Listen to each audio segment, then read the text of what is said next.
I see this as a recognition of India's central role in the Indo-Pacific region and in the emerging digital world.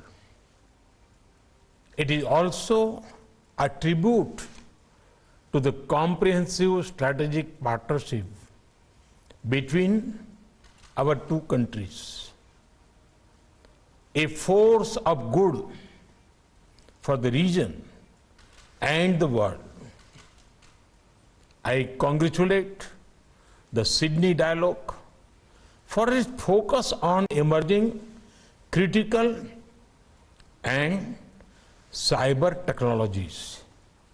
Friends, we are in a time of change that happens once in an era. The digital age is changing everything around us. It has redefined politics, economy, and society. It is raising new questions on sovereignty, governance, ethics, law, rights, and security. It is reshaping international competition, power, and leadership. It has ushered in a new era of opportunities for progress and prosperity. But we also face new risks and new forms of conflicts across diverse threats from seabed to cyber to space. Technology has already become a major instrument of global competition and key to shaping the future international order. Technology and data are becoming new weapons. The biggest strength of democracy is openness. At the same time, we should not allow a few vested interests to misuse this openness. Friends, as a democracy and a digital leader, India is ready to work with partners for our shared prosperity and security. India's digital revolution is rooted in our democracy, our demography, and the scale of our economy. It is powered by enterprise and innovation of our youth. We are turning the challenges of the past into an opportunity to take a leap into the future.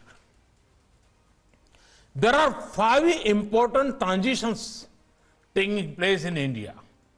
1, we are building the world's most extensive public information infrastructure. Over 1.3 billion Indians have a unique digital identity. We are on our way to connect 600,000 villages with broadband. We have built the world's most efficient payment infrastructure, the UPI. Over 800 million Indians use internet. 750 million are on smartphones. We are one of the largest consumer of data per capita and have one of the cheapest data in the world. 2, we are transforming the lives of the people by using digital technology for governance, inclusion, empowerment, connectivity, delivery of benefits and welfare. Everyone has heard of India's financial inclusion, banking, and digital payment revolution. Recently, we have used technology to deliver over 1.1 billion doses of vaccines across India's vast geography using Arogya Setu and CoWIN platforms. We are also building a national digital health mission for affordable and universal healthcare for our billion plus people. Our One Nation, One Card will deliver benefits to the hundreds of millions of workers anywhere in the country. 3, India has the world's third largest and fastest growing startup ecosystem. New unicorns are coming up every few weeks. They are providing solutions to everything from health and education to national security. 4, India's industry and services sectors, even agriculture, are undergoing massive digital transformation. We are also using digital technology for clean energy transition, conversion of resources, and protection of biodiversity. 5, there is a large effort to prepare India for the future. We are investing in developing indigenous capabilities in telecom technology such as 5G and 6G. India is one of the leading nations in artificial intelligence and machine learning, especially in human-centered and ethical use of artificial intelligence. We are developing strong capabilities in cloud platforms and cloud computing. This is key to resilience and digital sovereignty. We are building world-class capabilities in quantum computing. India's space program is a vital part of our economy and security. It is now open to innovation and investment for the private sector. India is already a major center for providing cyber security solutions and services to corporates around the world. We have set up a task force with our industry to make India a global hub for cyber security. We have the benefit of our skills and global trust.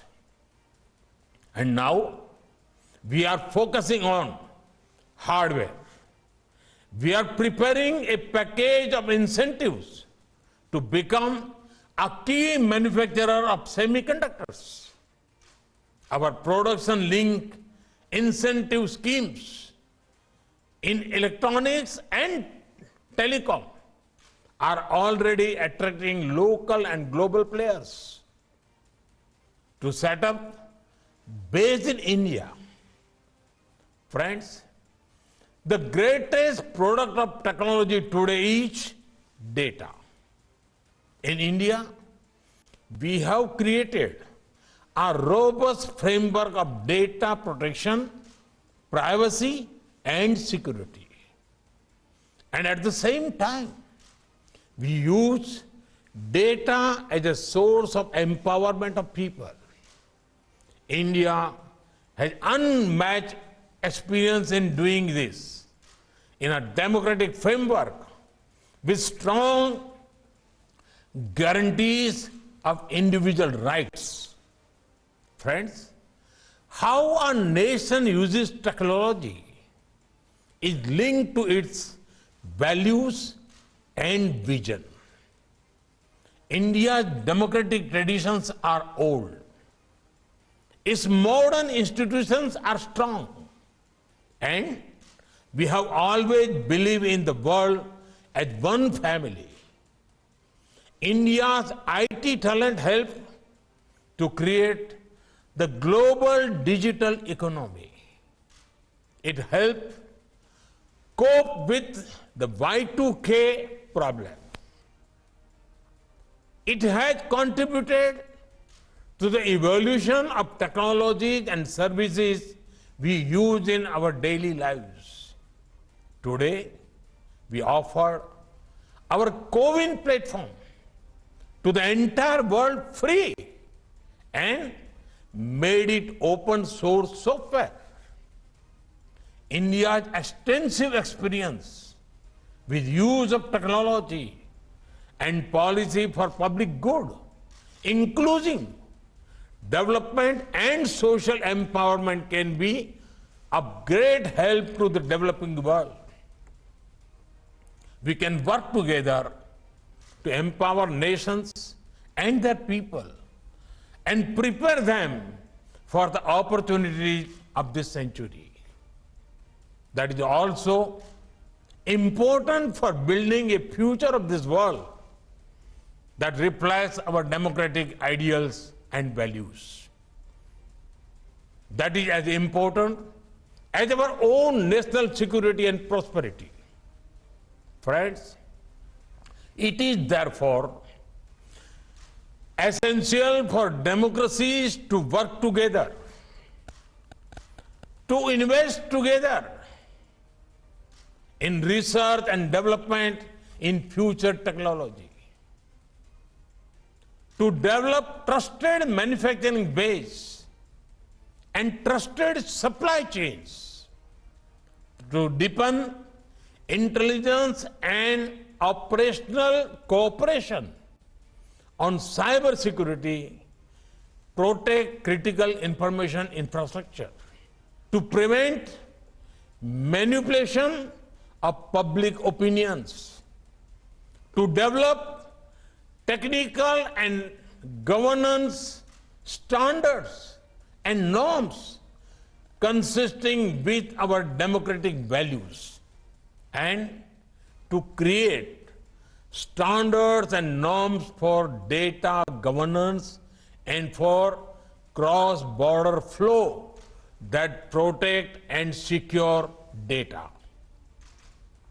It should also recognize national rights and at the same time promote trade, investment, and larger public good.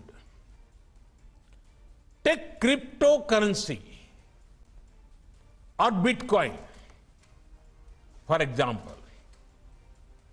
It is important that all democratic nations work together on this and ensure it does not end up in wrong hands which can spoil our youth. Friends, we are at a historic moment of choice, whether all the wonderful powers of technology of our age will be instruments of cooperation or conflict, coercion or choice, domination or development, operation or opportunity. India, Australia, and our partners in the Indo-Pacific region and beyond hear the call of our times. And we are prepared to rise to fulfill our responsibilities. I am confident that the Sydney Dialogue will be a wonderful platform to help us shape our partnership for this age and fulfill our responsibility to the future of our nations and the world. Thank you. Thank you very much.